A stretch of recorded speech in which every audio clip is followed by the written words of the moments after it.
What you just heard are not sound effects. They are excerpts from official case files stored here in the Nightmare Log. Each one represents a breach in our understanding of reality, a moment where the documented and the impossible collided. Tonight, we are opening files related to a series of events informally known among our archivists as the Conjuring, Last Rites. These 5 accounts have been cross-referenced with police reports, ecclesiastical documents, and first-hand witness testimony. In several instances, the evidence was deemed so sensitive it was scheduled for permanent sequestration. The common thread is a plea for final absolution, a request for spiritual protection made by individuals who were, by all secular accounts, beyond saving. But as these cases will demonstrate, the entities involved were not interested in salvation. They were interested in something else entirely, a perverse form of permission. What you are about to hear is a presentation of the facts as we have verified them. The horror is in the details. Before we begin, ensure you are subscribed to the Nightmare Log and have notifications activated.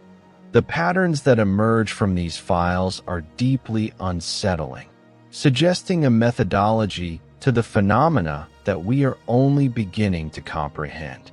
What we uncover here is not for the faint of heart, and you will not want to miss the connections we discover next. Let us begin with case File NML-817, perhaps the most well-documented of the series. It is known in our archives as the Psalm of Broken Glass. On October 23, 2019, Father Michael Albright, a 68-year-old Catholic priest with over 4 decades of service, was assigned to provide temporary parish coverage in the rural town of Millwood, Pennsylvania. His temporary residence was the attached rectory, a well-maintained, 2-story colonial house built in 1921. The diocese had recently installed a new digital voice recorder, a Sony ICD UX570, on the rectory's landline to manage after-hours calls. Father Albright was a man of routine and deep, unshakable faith.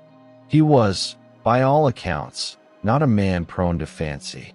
The first anomaly was logged on the recorder at 2:17 a.m. on October 28th. The call history shows an incoming call from a number listed as unavailable. The recording begins with 5 seconds of dead air, followed by a low, wet coughing sound. Father Albright's voice is heard, clear and alert, asking, "Hello? Who is this?" The coughing subsides, and a whisper, thin and strained, replies, "I need a priest." The call then terminates. The official log initially categorized this as a prank call. The calls continued for 3 nights, always between 2:15 and 2:20 a.m. Each followed the same pattern: dead air, coughing, the plea for a priest. Father Albright began to stay awake, waiting. He notified the diocese, who suggested a service provider issue. On the 4th night, the caller did not hang up. After the plea, Father Albright responded, "I am a priest. What is it you need?" The voice on the line changed. It became clearer, yet hollow, as if speaking from the bottom of a well. It said, "Not you. I need the Last Rites." From him. When Father Albright asked who him was, the line went dead. That morning, he discovered every mirror in the rectory was lightly fogged, as if by breath, despite the house being warm and dry. On November 2nd, All Souls Day, the call came at 2:18 a.m. This time, there was no preamble. The voice was urgent, terrified. "It's too late for me. He's coming. Don't let him in. Don't say the words." Father Albright heard the distinct sound of splintering wood in the background of the call, followed by a deep, guttural growl that the recorder could barely pick up. The caller screamed, and the line went dead. Simultaneously, Father Albright heard 3 heavy, deliberate knocks on his own front door, knocks that were also captured, faintly, by the recorder's sensitive microphone. He did not answer. Instead, he retreated to his study, took his rosary, and began to pray aloud. As he recited the Psalm 23, every pane of glass in the rectory, windows, picture frames, the crystal base of a desk lamp, shattered simultaneously, exploding inward. Police were called by a neighbor who heard the noise. They found Father Albright in his study, unharmed but in a state of profound shock, surrounded by glittering shards of glass. The official police report cites a localized pressure anomaly or sonic resonance as the cause, a theory disputed by every glass expert consulted. The phone company found no record of the incoming calls on their servers. The diocese had the rectory quietly renovated and Father Albright transferred to an administrative position. He has never spoken publicly about the event. The official report lists the cause as vandalism by persons unknown. The nightmare log has classified it as a spiritual interception. The entity was not seeking salvation. It was attempting to use the ritual of the Last Rites as a key. We believe Father Albright was not the intended target, but merely the answering service. The question remains, who was the caller trying to warn him about? But a plea from a voice on the phone is one thing. A plea from someone you are trying to help is another matter entirely. Our next case comes from the field of medicine, where a dedicated caregiver found that the line between a patient's delusion and a genuine cry for help is terrifyingly thin.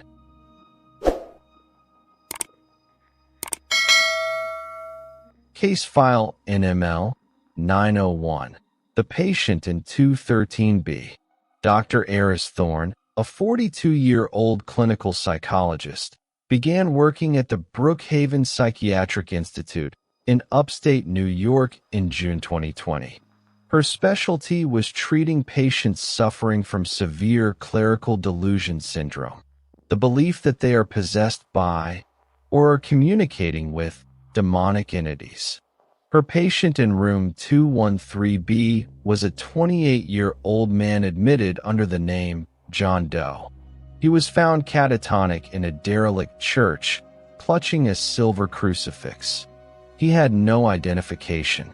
His file noted he would periodically awaken into states of extreme agitation, begging any staff member who approached to bring a priest, a real one.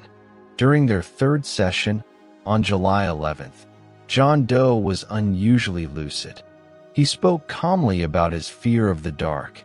As the session concluded, Dr. Thorne reached for her digital recorder to stop it. The patient's head snapped towards her. His eyes, previously dull, focused with an unnatural intensity. In a voice that was flat and devoid of emotion, he said, "The man behind you says you shouldn't bother. The battery is dead." Dr. Thorne, unsettled, checked the recorder. The display was dark. The battery, which she had charged fully that morning, was completely drained. Over the next week, electronic equipment consistently failed in John Doe's presence. A tablet used for cognitive tests would shut down. The fluorescent light in his room would flicker erratically during his agitated states. Dr. Thorne began keeping a written notepad during their sessions. On July 18th, while John Doe was staring blankly at the wall, Dr. Thorne's pen ran out of ink. She reached for another. That one was also dry. A third pen, fresh from her desk drawer, produced nothing but faint scratches. It was then she noticed the temperature in the room had dropped significantly. John Doe turned to her, his expression one of profound sadness, and whispered, He doesn't like you writing things down. He says you're not the one who can send him back." When Dr. Thorne asked who he was, the patient's face contorted in terror and he began screaming, "The one who needs the rites. The one who stands behind me. Can't you see him?" On the evening of July 25th, Dr. Thorne was working late, reviewing John Doe's file. The night nurse called her to the observation window of 213B. The patient was standing in the middle of his padded room, perfectly still, facing the wall. He was speaking in a low, continuous stream. It was not English, but a harsh, guttural language that sounded ancient. Then, he fell silent. He slowly turned to face the observation window. Though the room was soundproofed, his voice echoed clearly in the hallway as if he were standing right next to them. He spoke in the flat, emotionless voice from their first strange session. "Doctor, tell the priest, the name is not John Doe. The name is," and he uttered a name, a long, polysyllabic name that Dr. Thorne's mind could not hold on to, a name that slipped from memory the instant it was heard. The moment he finished speaking, every light on the ward blew out, plunging the hallway into darkness. In the blackness, from behind Dr. Thorne, came 3 soft, wet coughs, identical to the sound from Father Albright's recording. The power was restored within minutes. John Doe was found in a catatonic state from which he has never awakened. Dr. Thorne resigned from Brookhaven 2 weeks later. The official report on the power outage blamed a faulty transformer. The patient's medical file makes no mention of the event or the spoken name. Brookhaven Institute classified the patient's condition as treatment-resistant schizophrenia. The nightmare log has classified it as a confirmed parasitic attachment. The entity was not the patient. It was the presence using him as a mouthpiece. It was not seeking a doctor. It was seeking a very specific kind of priest. And in both this case and the last, it made its desire for a final ritual abundantly clear, while simultaneously demonstrating a violent aversion to it. The connection is established. The request and the warning are the same. In our next batch of files, we will examine what happens when this request is finally answered.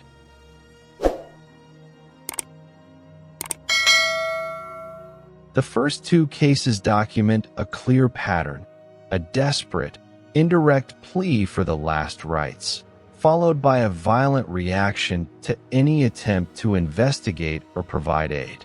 The entity, or the force behind these events, displayed a contradictory nature. It demanded the ritual while sabotaging its own chance to receive it. Our next case file, however, represents a critical escalation. This is the incident where the request was finally answered.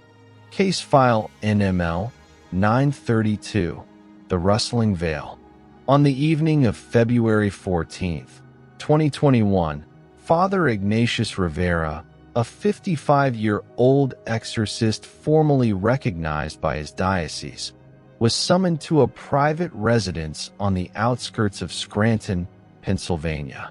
The call came from a terrified family, the Donovans, regarding their grandmother, 89-year-old Eleanor Donovan.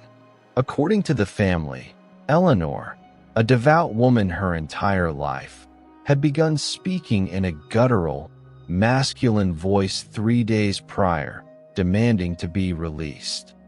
The case had bypassed standard psychiatric evaluation due to the family's connections within the local church. Father Rivera arrived at 10:30 p.m. carrying his ritual kit. He was accompanied by a junior deacon, Stephen Clark, who served as a witness and aide. The initial prayers in the living room were met with silence from the grandmother's bedroom. Upon entering, Father Rivera found Eleanor seated upright in her bed, her eyes wide with terror. She was visibly fighting to speak, her mouth moving but producing no sound. Father Rivera began the preliminary rites. As he sprinkled holy water around the room, a sound emerged from Eleanor's throat. It was not a voice, but a sound like dry leaves or insect wings rustling against each other. The deacon's audio recorder captured the sound clearly. Then, the rustling formed a single, clear sentence. The key is broken. The door is open. Say the words. Father Rivera, a veteran of many such ordeals, noted the directness of the request. It was not a plea, but an instruction. He proceeded with caution, moving into the liturgy of exorcism. The grandmother's body remained rigid, but the room grew cold. The deacon, Stephen, reported a sensation of being watched from the corner of the room where a heavy curtain hung. At one point, the curtain stirred, though the window was sealed shut. The rustling voice continued to interrupt the prayer, not with screams or blasphemies, but with corrections. It would pause Father Rivera and state, "Wrong order," or "The Latin is imprecise. He will not hear you." It was, our analysts noted, as if the entity was a stern instructor, ensuring the ritual was performed to a specific, exacting standard. After nearly an hour, Father Rivera reached the core of the ritual, the imperative command for the entity to depart. As he spoke the words, Eleanor Donovan's head tilted to the side. The rustling stopped. She spoke in her own, frail voice, filled with immense relief. "It's gone. Thank you, Father. I feel light." For a moment, the atmosphere in the room lifted. But as Father Rivera made the sign of the cross to conclude, the grandmother's face slackened. A new voice emerged from her, deep, resonant, and dripping with contempt. It was nothing like the rustling instructor. This voice was pure malice. "Fool," it said, "you did not send me back. You opened the way. The rites are not a lock. They are an invitation. Now, I am permitted." At that moment, the heavy curtain in the corner tore from its rod, as if by an unseen hand, and the audio recorder captured a final, clear sound. 3 distinct knocks from within the wall behind where the curtain had been. Eleanor Donovan passed away peacefully in her sleep 2 hours later. The official cause of death was listed as heart failure. Father Rivera reported the event to his bishop, and the case was sealed by the diocese. The deacon, Stephen Clark, left the ministry 1 month later. The Donovan family refused all further contact. The diocese classified the case as a successful, if traumatic, exorcism. The Nightmare Log has classified it as a catastrophic ritual inversion. The entity's initial demand for the last rites was not a plea for release, but a tactical maneuver. It used the ritual not as a means of expulsion, but as a form of authentication, a way to bypass a spiritual barrier. The polite, correcting voice was a ruse to ensure the ritual was performed perfectly. The true entity was the one that spoke last. It was not seeking salvation. It was seeking legitimacy. The consequences of a successful, yet inverted, ritual are the subject of our 4th case file. This entry demonstrates that once the doorway is opened, the influence does not remain localized. It spreads, seeking new conduits, new instruments.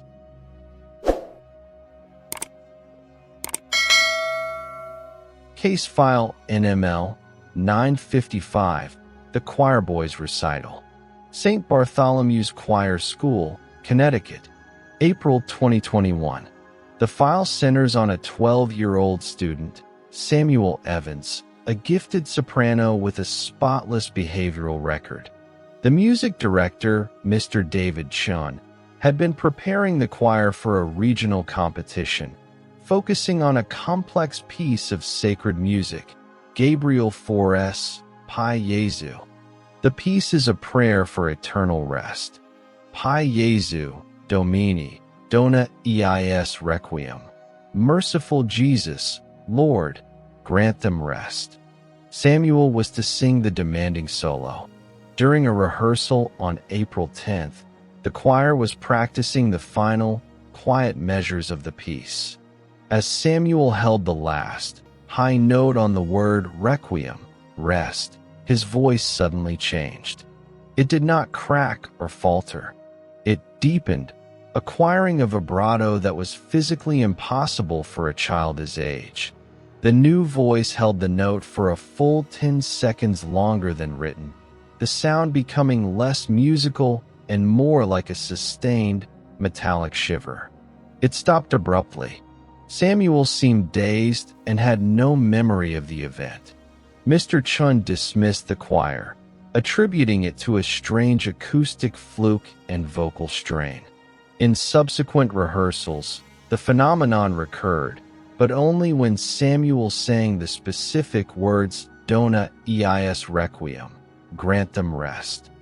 Each time, his voice would shift, the note becoming clearer, stronger, and more unnerving. The other children grew uncomfortable. Mr. Chin began recording rehearsals on his phone. Upon playback, he noticed something the human ear had missed. Underneath the altered voice, faintly, was the same rustling sound documented in case file NML-932. It was as if something was speaking through the song, using the sacred music as a carrier wave. The competition was held on April 25th. As Samuel stood to sing his solo, he appeared calm. The performance was flawless until the critical phrase. As he sang "Dona eis requiem," his face went blank. The mature, alien voice emerged once more, but this time, it did not sing the melody. It sang a different, discordant series of notes that clashed horribly with the choir's harmony. And it changed the words. Instead of "grant them rest," the voice sang, loud and clear over the stunned silence of the audience. Asterisk asterisk dona nobis portam asterisk, grant us the door. The moment the phrase ended, every light in the auditorium flickered violently, and the heavy velvet stage curtain collapsed, its rope snapping cleanly. The audio recording from a parent's phone captured 3 distinct, deliberate knocks from the stage floor after the curtain fell. Samuel was taken to the hospital for evaluation. Doctors found nothing physically wrong. He was diagnosed with a temporary dissociative episode triggered by performance anxiety. The school withdrew from the competition. Samuel no longer sings. The medical report cites acute stress. The nightmare log, however, cross-references the date and the specific linguistic manipulation. The phrase "grant us the door" appears to be a direct response to the success of the inverted ritual in case file NML-932. The entity, now permitted, was no longer asking for a single rite. It was using sacred music, a prayer for rest, to make a broader, more ambitious request. It was not seeking rest for itself. It was seeking a permanent gateway. The choirboy was not a victim. He was an unwitting loudspeaker, and the recital was not a competition, but a broadcast. The pattern is now terrifyingly clear. A request for last rites, a violent warning, a ritual inverted into an invitation, and a subsequent demand for a more permanent opening. In our 5th and final case file, we will see what may have been waiting on the other side of that door. The culmination of the event known as the Conjuring, Last Rites.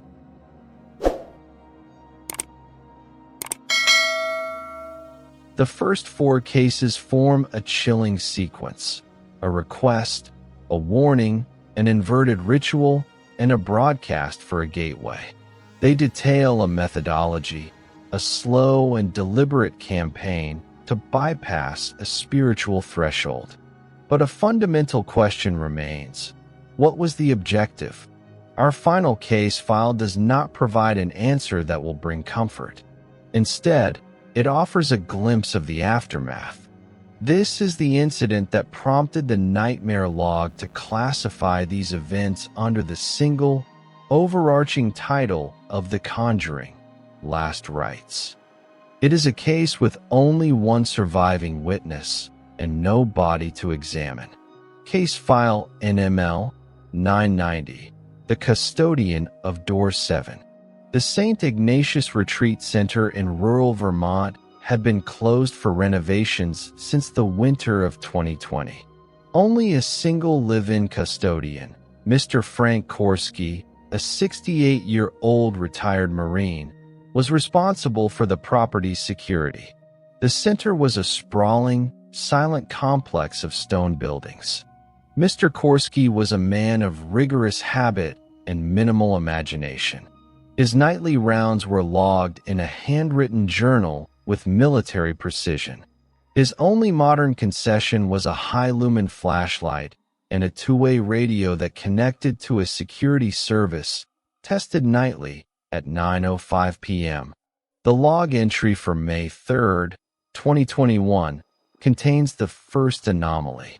At 10:17 p.m., during his round of the oldest building, the original chapel, Korski noted, persistent smell of damp earth and old flowers in sacristy. No source found. Check for leak. The following night, the entry reads, smell stronger.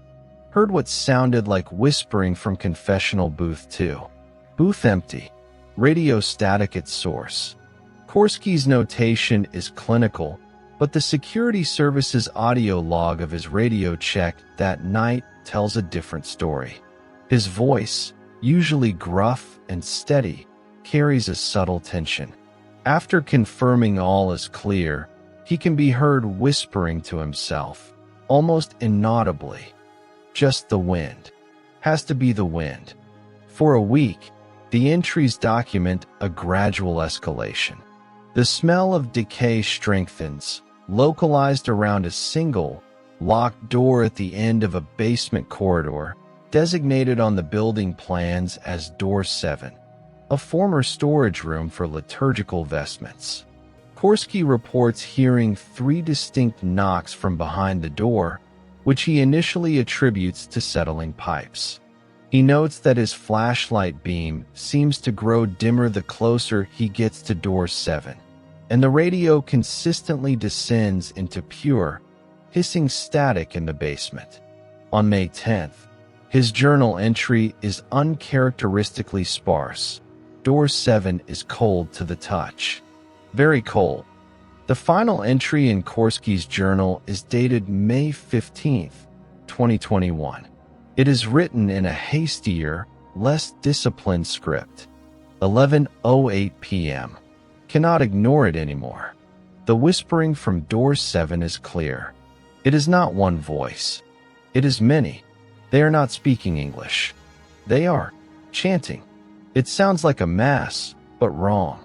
The words are backwards or broken. The smell is overwhelming. I called Father Miller. He said to stay away from the door. But it's my job. I have to check. I have the master key. If I do not log a check-in by midnight, protocol is to send police. God forgive me. Asterisk. That is the last written record. At 11:59 p.m., the security service received a radio transmission from Korski's handset. The audio is mostly a roar of static, but 3 things are audible. First, the sound of a heavy key turning in a rusty lock. Second, Frank Korski's voice, reduced to a terrified whisper, saying, "It's not a room. It's a throat." And third, just before the transmission cuts out forever, the clear, unmistakable sound of a single, deep, guttural word spoken by something else entirely. Our audio filters have isolated it. The word is permission. Police responded at 12:15 a.m. They found the retreat center dark and silent. Frank Korski was gone. His flashlight and two-way radio were found on the floor in the basement corridor. Door 7 was unlocked and slightly ajar. The room behind it was a small, empty stone chamber, approximately 8 feet by 8 feet. It was devoid of any contents, save for two things: a pervasive, sickly sweet smell of decayed flowers, and a single, fresh, hand-shaped smudge of dark soil on the interior side of the door, as if someone, or something, had been standing inside, holding it shut. Frank Korski has never been found. The official investigation concluded that Mr. Korski likely suffered a psychological episode and wandered into the woods, where he met with an accident. The nightmare log has classified case File NML-990 as a confirmed incursion. We believe the inverted ritual of NML-932 and the broadcast of NML-955 were successful. Door 7 was not a storage room. It was a focal point, a weak spot that was systematically exploited and forced open. Frank Korski was not a victim of random chance. He was the custodian of a threshold that had been deliberately breached. His final transmission suggests the entities behind these events did not want to be expelled. They wanted to be invited in. And on the night of May 15th, they received their final confirmation. The 5 cases you have just heard, the Psalm of Broken Glass, the Patient in 213B, the Rustling Veil, the Choirboy's Recital, and the Custodian of Door 7, are not random tragedies. When viewed in chronological order, as we have presented them, they reveal a deliberate and terrifyingly coherent sequence. A plea for last rites, not from a human soul, but from a parasitic intelligence seeking to use the sacred ritual as a key. A violent reaction to any premature intervention, ensuring the ritual would only be performed by a qualified individual. The catastrophic inversion of that ritual, turning a rite of expulsion into an act of permission. The subsequent broadcast, using sacred music to amplify a demand for a permanent gateway. And finally, the silent, chilling evidence of a successful incursion.